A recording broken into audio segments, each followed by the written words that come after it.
Hello and welcome to another pen video from me, Penultimate Dave.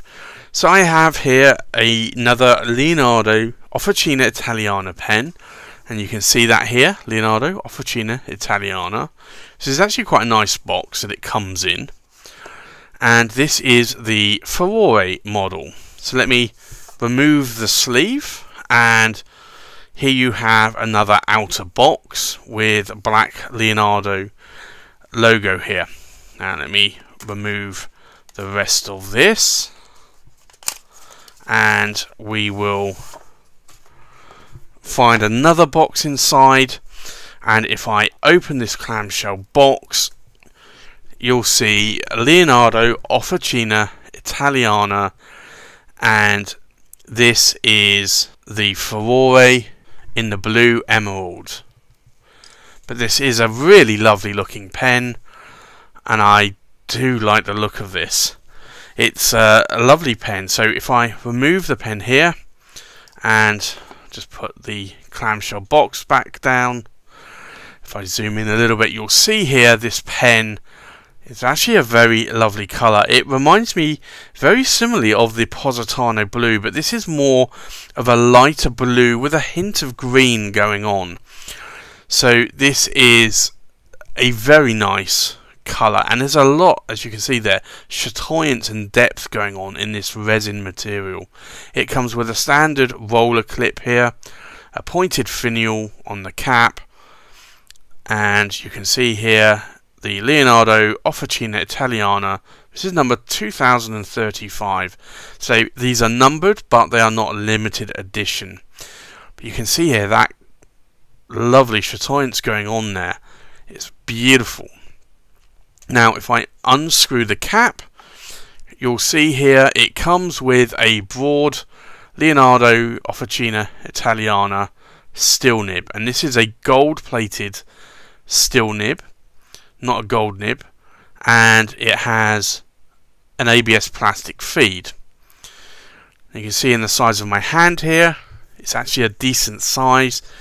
Now if I unscrew the section or the body, you'll see it has a Leonardo stamped cartridge converter. Now these cartridge converters are threaded, so threaded means that they are screw in, so you have to unscrew this to actually remove the cartridge converter. But you can see here this is actually a nice converter, and I will also show you here that you can access that converter through the blind cap. Now clearly you're not going to be able to see how much ink is left in the converter, but you can do that if you want to. Now in terms of the size of the pen in my hand, it's actually a really nice size. I can post the cap if I want to, but it does become a little bit more of a wand. It's not back weighted in any way. The cap is actually very, very light. So for me, this is actually a nice pen, and although I don't normally post my caps, I could actually post this cap quite nicely and not have any issues with it. But I don't normally post them because I don't find the need to. But if I wanted a little bit extra length, then I could post that cap, and it would be perfectly fine. So I think let's do a size and a weight check. We'll do a pen comparison, and then we'll do a writing sample. So the length of the pen, we are looking at 145 millimeters in length. The cap, we're looking at around 66 millimeters in length. If I unscrew the cap and try and not let it roll away, we are looking at around 131 millimeters in length. So that's actually a decent length. We'll do a weight check. The weight of the pen, uninked, is just over 25.5 grams.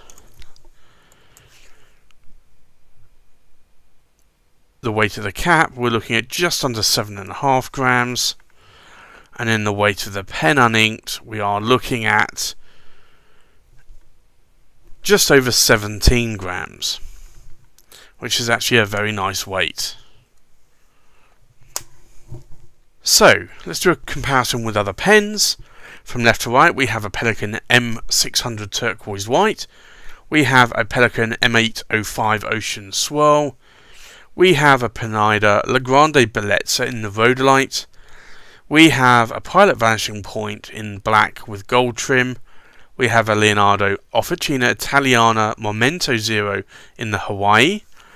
We have a Leonardo Officina Italiana Furore in the blue emerald.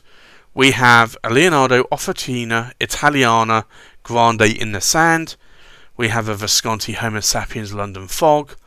We have a Visconti Calido Voyager in the Yellow Dawn. And we have a Scribo Fill in the Verde Prato. So I think let's do a writing sample now. So this is the Leonardo Officina Italiana, and it's the Furore, and it's the blue emerald. Now the nib is a broad nib, and it's a steel nib. The ink I have inked up in it today is Franklin, Christoph,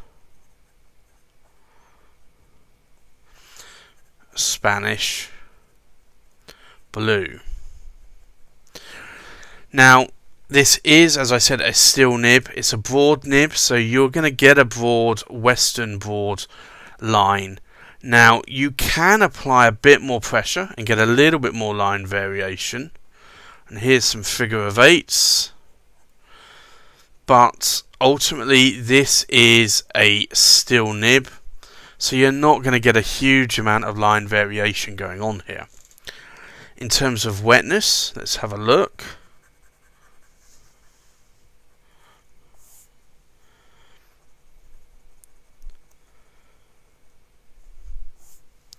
So this is actually quite a wet nib. It's not a fire hose nib, but that doesn't bother me. It writes flawlessly well. I do like how that nib writes. It's a broad steel nib. I'm not getting any hard starts or skips on this nib whatsoever, and this nib is writing very, very well for me and quite wet, which is how I like my pens to write. So I'd like to take this opportunity to thank John at stjohnspens.com again for graciously loaning me this pen for review.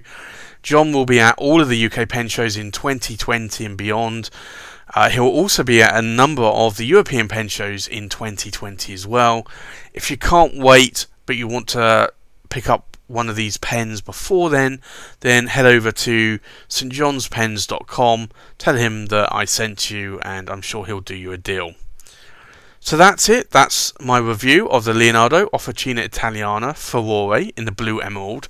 Thanks for watching. Please like, comment, subscribe, and I'll see you on the next pen video. Bye bye.